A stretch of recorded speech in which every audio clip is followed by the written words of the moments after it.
Well, good afternoon. How are you doing? I'm John Mayfield, the real estate tech guy. Thank you for joining me for another YouTube webinar, vocabulary webinar. So if you are getting ready to take the real estate exam, hopefully this webinar will help you out. And I'm going to cover some items from my chapters 3 and 4 from the book that I have written for Global Real Estate School. Hey, first of all, I want to remind you, it does not matter what state you are in. If you're taking the real estate examination in any state in the United States, this webinar will cover national content only, okay? So it's still going to help you. You have to take the national exam and a state exam. We are just going to cover national content. So also, I want to remind you or ask you, first of all, subscribe to our YouTube channel. That way, and I think there's a little alert button so you can be notified when we are going live on YouTube. I'm doing this every month during the month of August and hopefully September and October as well. So I want you to subscribe. I want you to tell others who might be in your real estate course, wherever you are, that there's some great information here can help all of you pass the examination. And finally, I'll just remind you that I'm taking the audio off of these webinars and I'm using those as part of my podcast. So you can go to iTunes and search for Global Real Estate School. You can also go to the Podbean, search for Global Real Estate School, and you can find our information there as well. So don't forget that. And we're on YouTube at Global Real Estate School. And I'm also doing a few things over on Instagram, so I'd love for you to follow me there at realestatetechguy.com. And for those of you who are in Missouri or some of the states where we do offer pre-license real estate courses, you will know that we not only want to help you pass the real estate exam, we want to help you grow your real estate business. So you can sign up, follow me on Instagram, and it doesn't matter what state you're in, you can get notified about some of our coaching and technology tips and tools that I share. And I travel all over the world teaching real estate professionals how to be more successful using technology, how to leverage technology to save time, but more importantly, to be more profitable. So follow me on Instagram. I'd love for you to do that as well. All right, so we're going to talk. We were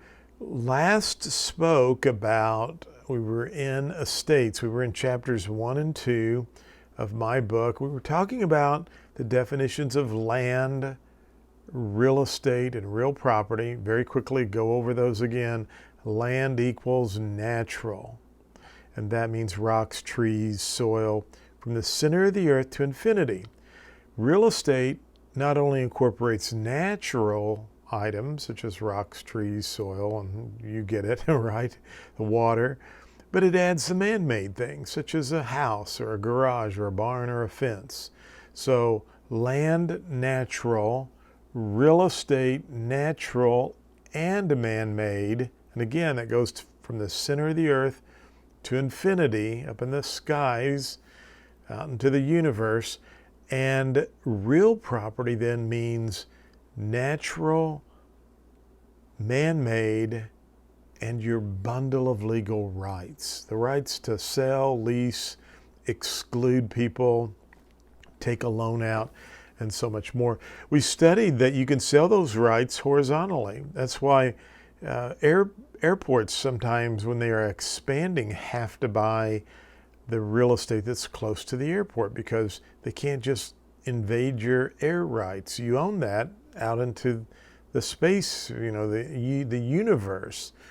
So we understand that you can sell rights horizontally and vertically. And I talked about the mines in my area who came in, bought all of the real estate. And there we go. See, we use these words synonymously. So when they bought all the real estate, they also got the definition of real property. They had the bundle of legal rights. Well, they sold off the surface and air rights, but they kept the mineral rights. So we talked about how those could be shared and sold in different respects. We talked about chattel equals personal property. One thing I did not tell you on the definition yesterday was that what is required when you sell personal property? And the answer is a bill of sale. Okay, a bill of sale is required whenever you sell personal property. So keep that. That has been an exam question before. Personal property, anything that's movable. We talked about fixtures, and it's been so attached to the property that now it's no longer movable. And do you remember the acronym we learned for a fixture on how the courts determine if something's a fixture or not? And it's the acronym called MAID, M-A-I-D. Method of attachment, the adaptation of the article, the intention of the parties, and did an agreement exist? So you can go back and watch the previous podcast and get more information on that. And then we got into Chapter 3, Feesimple, purest, best type of ownership you can have. We talked about Feesimple, defeasible or defeated. In other words, there's a catch. Maybe you can, I'll sell you my property, but you can never have sell liquor on the property, or you can never have businesses on the property. And so it's a fee simple, but the fee simple absolute, that pure title that you originally came with the real estate, it has a little bit of a hiccup or a catch to it. And so we called that Feesimple, defeasible. Well, now we want to talk about a life estate. And I'm going to jump on over to my board and let's discuss, and let me kind of draw for you what a life estate would look like. So we are over here. I grab some markers here, and we will talk about a life estate and how a life estate works. And more specifically, I don't want you to get caught up in the weeds on this. I really want to just give you the terminology, and I want you to understand the basics and the principles of it. But a lot of times life estates were used for purposes on how to leave real estate to loved ones and heirs. And there's some really quirky, goofy stuff that goes along with it. But again, don't get hung up in the weeds on this. We just want to pass the test, and I just want you to understand the principles you need to know for the exam. So, with a life estate, first of all, we're always going to have what is called a grantor, okay? And this is the grantor owns the property, okay? And they will grant, sign a deed to a person that we will call the life tenant. Now, this is the owner of the life estate, okay? So they own the life estate. Now, what you need to understand is this person has the right to sell, take a mortgage out on it. They could lease it, and several other things. However, and this is just in the pure, plainest form of a life estate. So I'm granting a life estate to this person. They can do all of these things. However, if they were to die, this life estate reverts back to the grantor. Okay? Now think about it. Let's just say you own a farm and you're retired, and maybe you're in a nursing home or an assisted living, and you can't take care of the farm anymore. And maybe there are other children involved, and this is the son who wants to take care of the farm, okay, and run the family farm.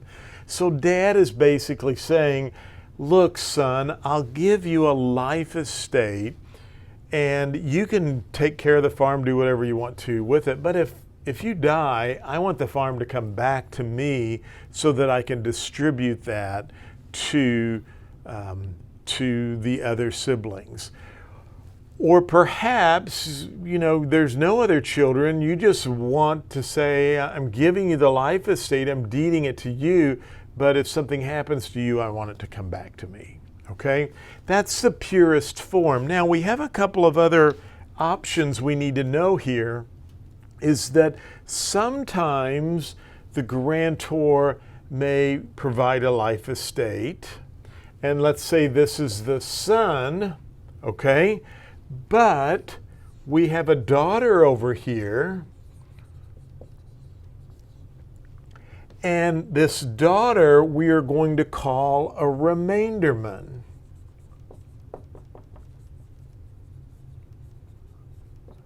Now in this example, the dad grants a life estate to the son, who can sell, mortgage, lease, do whatever he wants to with it. But when the son dies, it now goes to a remainderman, the daughter, okay? Now, people always want to say, and we're getting in the weeds and I don't want you to do that, well, why would someone buy this? Because if the son sells it to someone and the son dies, then that property goes over to the daughter. I don't want you to get hung up in the weeds. I just want you to understand the life tenant can do all of these things. And yes, if they die, it immediately goes to the daughter. Now, people will press me on that in classroom courses, and I say, look, I don't know why people go to Las Vegas and go to the blackjack table and throw a bunch of cash down and gamble, but they do, okay? But for the exam, you just need to know in this situation, if there's a remainderman listed, when the life tenant dies, it goes to the remainderman, okay? If there's no remainderman listed, it reverts back to the original grantor, the original owner of the property, okay? Now there's one more layer we need to add on to this, and it's called pour atrevet, okay? And we're gonna talk about these definitions in a minute. We'll go back over these. But pour atrevet, P-U-R, I'm gonna put another person on here, P-U-R-A-U-T-R-I-E, I believe it. And we'll double check the spelling because I have it on your notes coming up here. We're going to talk about this in a minute. This, what you need to know about this for the exam, means for the life of another. All right? For the life of another. So, let's just say this is mom and dad, okay? And in this case, I'm going to call this person dad and this person mom, all right? In this case, the life estate is based on dad's life, all right? So mom and dad grant the property to the son. We're not going to talk about or worry about a daughter in this case, all right? I'll come back and put that up in a minute. They grant a life estate to the son. Now in this case, we have pour atrevet. It's based on dad's life. Right here, see this? When dad dies, the life estate reverts back to mom. Pour atrevet, for the life or based on someone else's life. think about this, and it makes perfect sense. Mom and Dad give the farm to the son and say, look, it's your son, take care of it. Someday when we are both gone, you can have it, or whatever's left over. However, son, if something happens to me, your mom might need the money from the farm. She might need to sell the farm and need the money, the proceeds, to help pay for any living expenses she needs. So in that case, it's like, Mom and I don't need the farm right now, son. You can have it. We'll let you live there. You're the life tenant. You're the owner of the life estate. But when I die, pour atrevé, for the life of another, when I die, son, the farm's going to revert back to your mother. And then she might want to just give it to you. She may want to sell it for the proceeds or whatever. But that's called pour atrevé. So it makes a little bit of sense on how some of these work. But remember, we also have the option of a remainderment. Okay? And so, you could have, based on Dad's life, when Dad dies, son, it goes to the daughter in that example. But those are some of the terminologies on life estate. I'm going to come back over here to the other screen so that you can see. And you just need to understand, we don't want to get too deep into the weeds, but you do need to understand that the owner of the life tenant can sell the property. They can take a loan out on it. There's lots of things they can do, but when either the grantor dies, or the life tenant dies, it's either going to go to a remainderment. It might go back to the original grantor or grantors. So that's a life estate right there. That's what we've been talking about. And a life estate is an estate in real or personal property, believe it or not, that is limited in duration to the life of its owner or the life of some designated person, as we talked about with pour atrevé. So life estate, and that is what it looks like up there that we just talked about. And so now let's talk about the life tenant, okay? The life tenant is the person possessing the life estate, okay? So in our example over here, the life tenant, you can see, is the son right here. That's the life tenant, all right?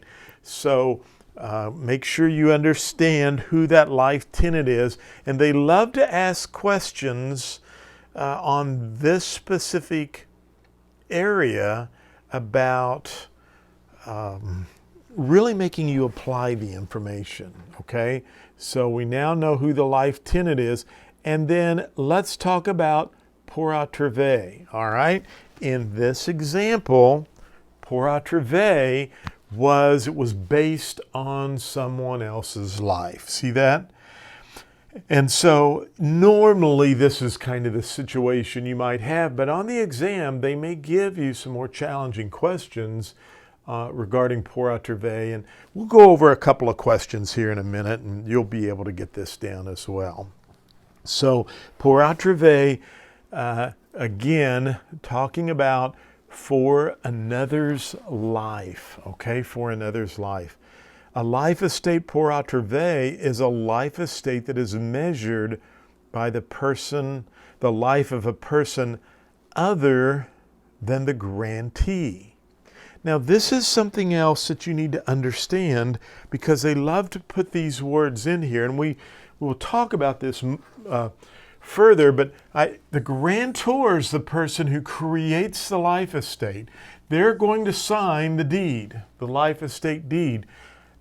And the life tenant, also the owner of the life estate, is called the grantee.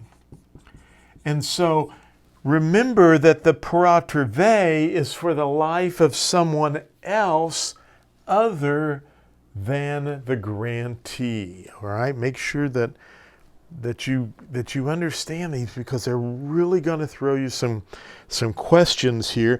And as long as you know the definitions, you'll be fine. Don't panic too much about that, okay? And then finally, I want to talk about remainderman. And you can see in our example on the board there, the remainderman we used as the daughter over on the far side of the board. So it doesn't always have to have a remainderman listed, but it very well could have a remainderman listed. All right, so don't freak out and don't worry. It'll all fall in place, but that's why it's so important for you to know those definitions.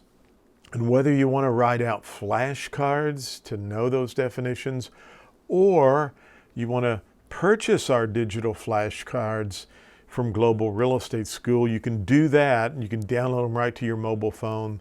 They're really, really cool, and they work great. So, but you got to know those definitions. And hey, I want to just talk to you for a second here, because I realize some people may be watching this and you're maybe thinking, you know what, this is a little bit overwhelming for me. It's too challenging. I don't know if I can do it.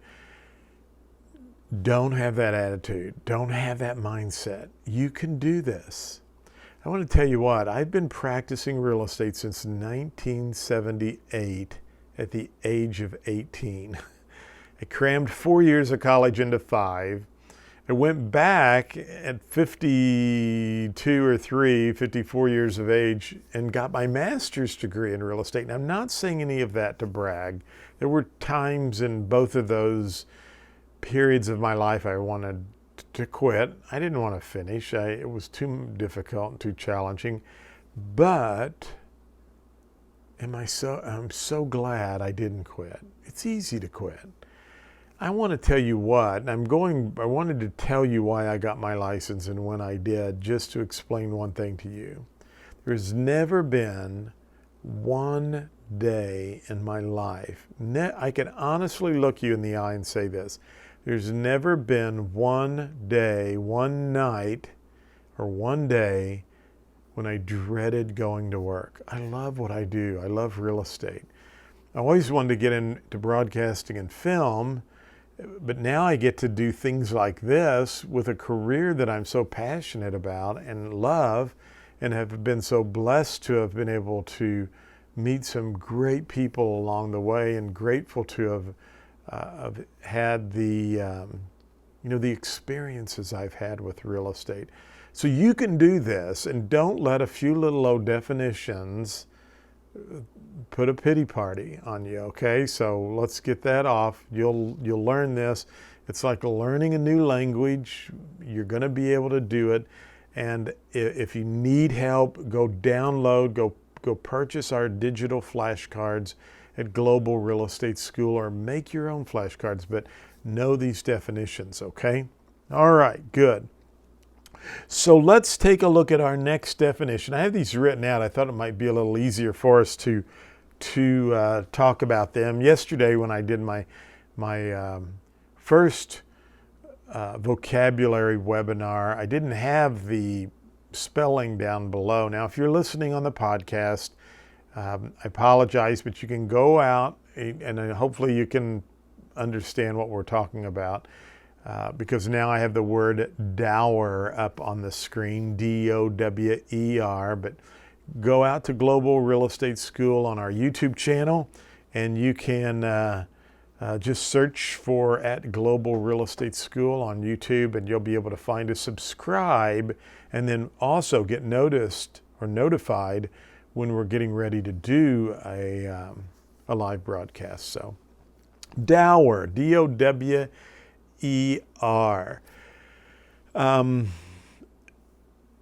This is, in some states, it's the legal right or interest that a wife acquires in the property that her husband acquired any time during their marriage, okay? So the dower rights are rights that a wife has when her husband dies. So if I were to die and I had real estate in my name, my wife has dower rights. So many states recognize that. In other words, she'd be the next in line. In fact, I actually listed a house today, and by the way, that's another reason how we're different at Global Real Estate School. Your instructor, the owner of the school, is still in the trenches, still listing and selling real estate. But I listed a house today, and when I verified the information at the courthouse, it was just in her husband's name. Now, he's passed away, so she has, in Missouri, dower rights, and she has the rights to that property. Now, why it was just in his name, I don't know. If he owned the property before they got married or if they just put it in his name. But those rights, if you're married to someone and they die, you as the wife have the legal rights to that real estate, and that is called dower rights, okay? Now the husband, it works the opposite, or the flip side. The husband's rights are called courtesy, okay? Just like it's spelled, and I will put that up there, C-U-R-T-S-E-Y, courtesy. And those are the husband's rights when the wife were to pass away, okay? So kind of keep that in mind there. So in my chapter 3, we talk again, just to go back over, we talk about Feesimple estate. Remember, Feesimple absolute, best type of ownership. If you see the word fee, Feesimple, fee estate, Feesimple absolute, that's the best type of ownership you can have. It's just pure. There's no glitches, there's no hang-ups. It's a great way to own your property. Sometimes you might buy a parcel of real estate and it's not quite up to Feesimple absolute. It's not quite up to par.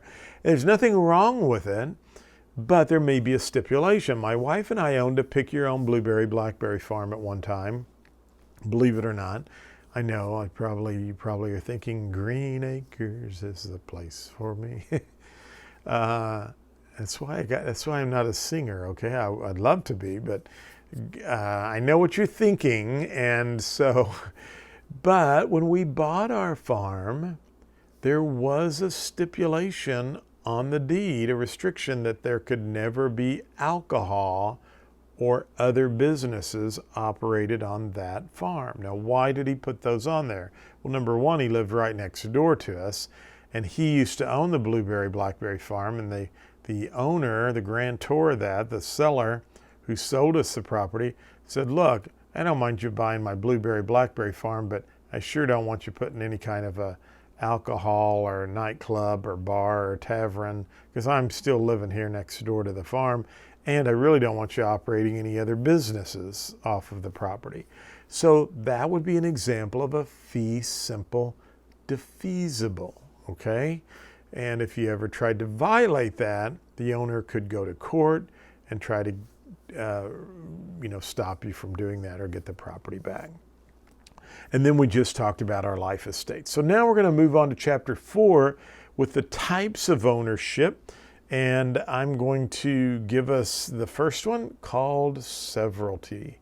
In chapter 4, we're talking, in my chapter 4, and you're going to cover this throughout the course, is when you buy real estate, I just want to make sure I'm not separating. I've got a big long cable here, and it's got a plug in, and I do not want to unplug my audio while we're going through this.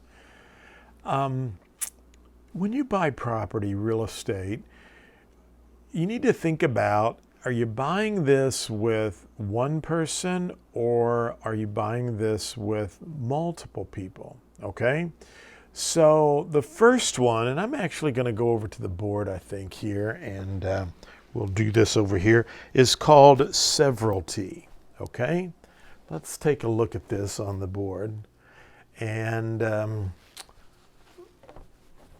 hopefully you're finding this kind of interesting. I'm using a neat little app called Switcher Studio, and so I can do some multiple camera angles. I'm doing all of this with iPhones and iPads and things set up. My wife and I just sold our home in January, and believe it or not, where I'm standing now is the home we sold before we went to the blueberry blackberry farm.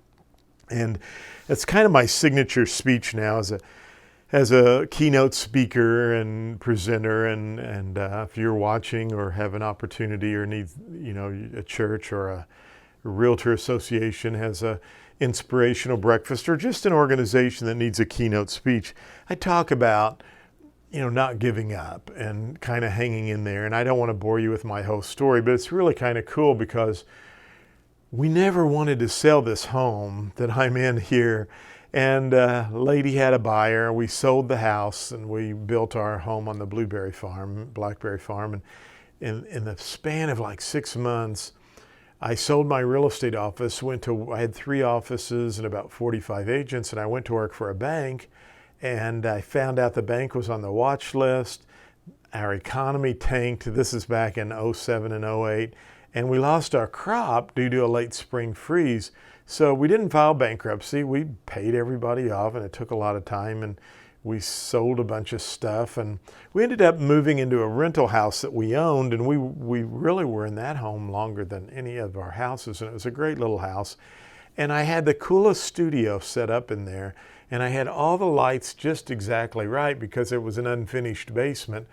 And we sold our home in January, and lo and behold, we bought our old home back. It was for sale.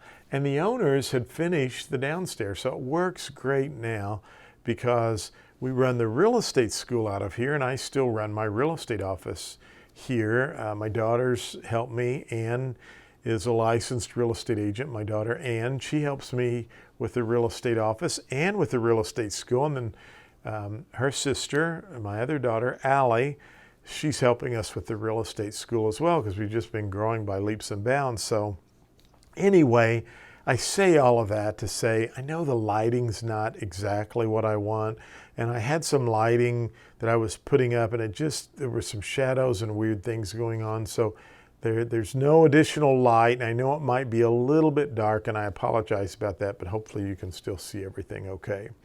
So we're talking about forms of ownership, and one person who owns a property, if it's a sole person, I'm going to just put a single person, sole ownership. They take title in severalty. As you can see on the screen. Now, that's confusing to me because you think, wait a minute, several means more than one person. Well, here's how you can remember that. Single ownership, S. We could even put sole ownership, right? S. Severalty, S, okay? So just remember, if it's a single person, they take title in severalty, okay? Sole ownership. Now, one other thing you need to know for the exam, and I would kind of, I don't want to say bet, I shouldn't bet, but forewarn you, that they may ask you about a corporation. How does a corporation take title to a property? Well, a single person takes title in severalty. That's what we call it, okay? That's how they take title. A corporation is considered a single entity, so it too takes title in severalty, okay? That very well could be an exam question. Now, I had a student one time, and I didn't realize this. Sometimes it was a really interesting book that I read, and I can't think of the name of it right now, but they talk about in the book the curse of knowledge. Sometimes we have so much knowledge that we fail to realize that other people may not understand certain things that we take for granted, okay? And I have an exam question, and it says ABC Inc., I-N-C, purchased a piece of property. How did they take title to the property? Well, Inc., I-N-C period, stands for incorporated. And if a business is incorporated, it is a corporation. Therefore, ABC Inc. took title in severalty. All right, so just remember that. Very important for you to remember that sole ownership, single ownership, takes title in severalty. Now, what about husbands and wives or multiple owners? How do they take title to property? Well, let's take a look at this. Let's just say that we have Bob and Sue. I have some friends named Bob and Sue who are married, husband and wife. But let's just say Bob and Sue are single individuals and they are not married, okay? So Bob's a single person and Sue's a single person. And they want to buy a house together, okay? So how will they take title? Well, it depends. How do they want to take title? There's a couple of ways they can do this. And so we're going to look at the first one called tenancy in common. Tenancy in common. And with a tenancy in common, what you need to understand is there is, and I would write this down or put it to memory, there is what we call no right of survivorship. Okay? Which basically means if Sue dies, so in this case, Sue dies, all right? Bob does not get Sue's 50%, all right? Sue's 50% will go to her heirs, all right? That's what we mean by no right of survivorship.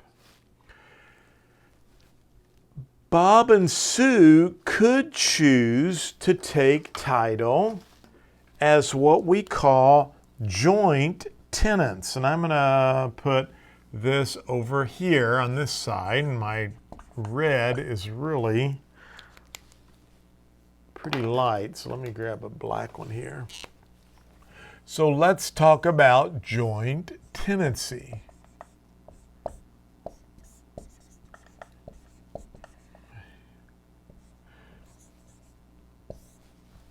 Joint tenancy. I'm going to throw that up on the screen for us real quick here.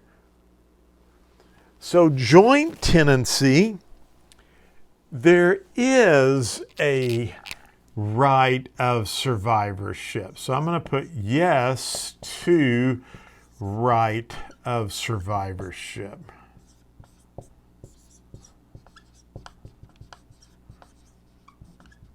All right. In this case, when Sue dies, because they took it as joint tenancy, her 50% would go to Bob. And Bob would now own 100% in severalty. Okay? So that's called joint tenancy. It does have right of survivorship. And we have another acronym called PIT, P-I-T-T, and for a joint tenancy to exist, you always have to take title and possession at the same time, and there has to be equal interest. Equal interest, which means Bob and Sue have to purchase this at the same time, take title to the property at the same time, and they both have equal interest in the property.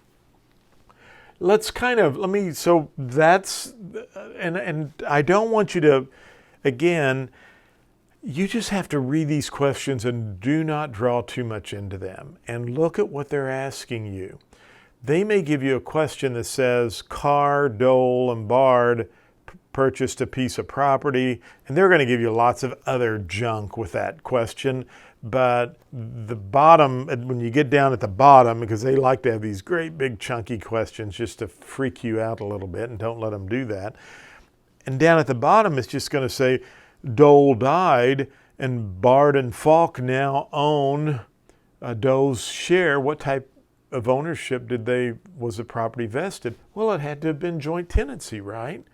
If there were three of them, one dies and the other two now are 50% owners, then there was a right of survivorship, so it had to be joint tenancy. If that same question they give you, and they give you lots of junk and goop and whatever on the question, and you get down at the very bottom and it says,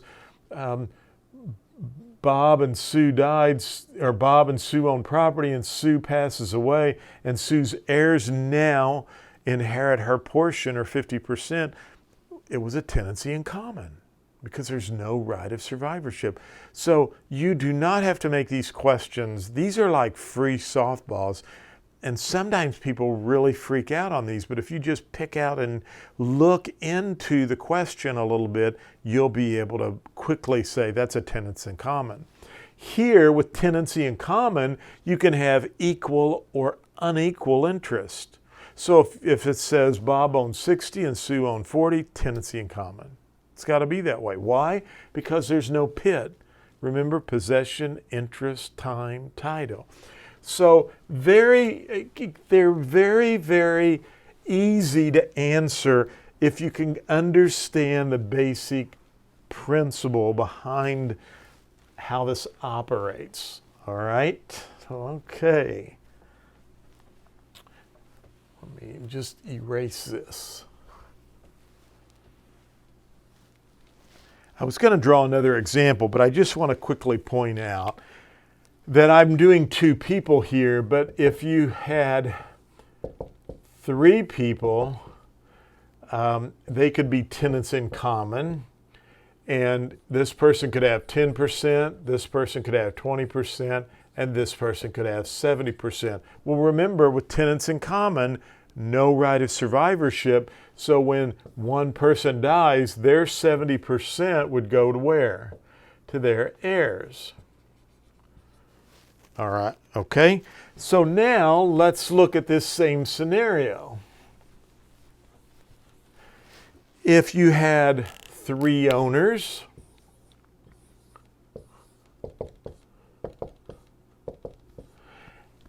and they all owned 1/3, they'd have to, if this person died and now these people own 1/2, you have joint tenancy. Just remember, with joint tenancy, PIT has to be in place. So if you saw a question and they did not take, they could have all of the characteristics of a joint tenancy, but if they didn't take property at the same time, then you know that it would have to be a tenant in common. Sometimes, there have been some times where this person did what we call a suit to partition. You might see that. That's when they go to the court to say to the court, look, I don't want to own this with those other three people anymore. If they do a suit to partition, these two would still own property as joint tenants, but this person now would own their 1/3 as a tenant in common with them, okay? And if they die, then it would go to their heirs. Occasionally you might see that. All you need to understand is if one owner wants to sell and the others do not, what does the owner have to do? Go to court to get a suit to partition. Good. And then the last one we are going to look at, and I'm going to go back over here to the other desk. The last one we're going to look at is what we call a tenancy by the entirety. Tenancy by the entirety. There we go. I'm back on a different screen. Tenancy by the entirety has to be husband and wife. Got to know, just know that. Tenancy by the entirety, husband and wife. Again, I don't want you to make these too challenging or difficult. Joint tenancy, remember PIT. They have to take possession, interest, time, title. All of that has to be in place. Equal interest and right of survivorship. With tenancy in common, there's no right of survivorship. It's left to the heirs. There could be equal or unequal interest. And remember, tenancy by the entirety. Very important, husband and wife. And then we have community property, which is community property is ownership based on the theory that each spouse has an equal interest in the property acquired by the efforts of either spouse during the marriage. So community property states just say, Missouri's one of those, if I buy property and my wife and I are married, then we both have equal interest in that. Some states have what are called separate property laws. California is one. And separate property, if you saw a question on this on the exam, is property that you bring to the marriage or you inherit after you're married. So if you own a Corvette and you are single and you get married, in those states, the Corvette would be considered separate property. Or if you were married and you inherited $1 million from an aunt, that would be considered separate property. Community property is property that you acquire while you're married, okay? But separate property is property you bring to the marriage or you inherit after your marriage, after you're married. And in a lot of states, and so those are the only way you need to know those terms. But in Missouri, we have community property, but some states do allow separate property, so keep that in mind. And then we talked about a suit to partition. Maybe used to terminate a joint tenancy, but a tenancy by the entirety, you can't do a suit to partition. Remember, tenancy by the entirety is husband and wife, okay? So you can't do any kind of suit to partition to the court if you're married and you own property tenancy by the entirety. You just need to get a divorce if that's the case, but you can't do a suit to partition. You can do a suit to partition for the joint tenancy. Tenancy by the tenancy in common, you could always sell your shares as well or do a suit to partition. Believe it or not, we've gone almost 50 minutes. How about that? I hope this was helpful. I'm having a fun time doing this, and I hope the format today was very good for you. If you're listening via the podcast, I did have some terminology or the terms on the screen below as we talked about some of these definitions. You can always go watch this on YouTube. Just be sure and search for @Global Real Estate School. But hopefully you were able to take the podcast, the audio, and you understood what we were doing as well. And so subscribe to our page. That would thrill me. I only have 180 subscribers right now. but I'm going for 100,000 or more. We can do it. Tell your friends in your real estate school. If you've watched this or listened to it, go to YouTube, search for Global Real Estate School, and like us there. And then don't forget to follow me on Instagram as well. I'm at Real Estate Tech Guy. You can do that. We've got a Facebook page, which is Global Real Estate School. You can find us there. And we will be back tomorrow and keep moving through the material. So as always, for my global real estate folks, students, thank you so much for your business. If you're not a Global Real Estate School student, you can still support us by going to Global Real Estate School and purchasing our practice exams. That's right. We've got some great practice exams that are national content. So it doesn't matter what state you were in, those questions will help you. And you can also check out our digital flashcards there. So tomorrow we're going to keep plugging through the material, and I will see you tomorrow. Like our iTunes, give us a 5-star, give us some good feedback on YouTube. And more importantly, don't give up. You can do this, all right? You're going to be a great real estate agent. I know it. And I want to be here to help you grow your real estate career. Thank you so much for watching the live broadcast. I hope you will go out and make it a great day.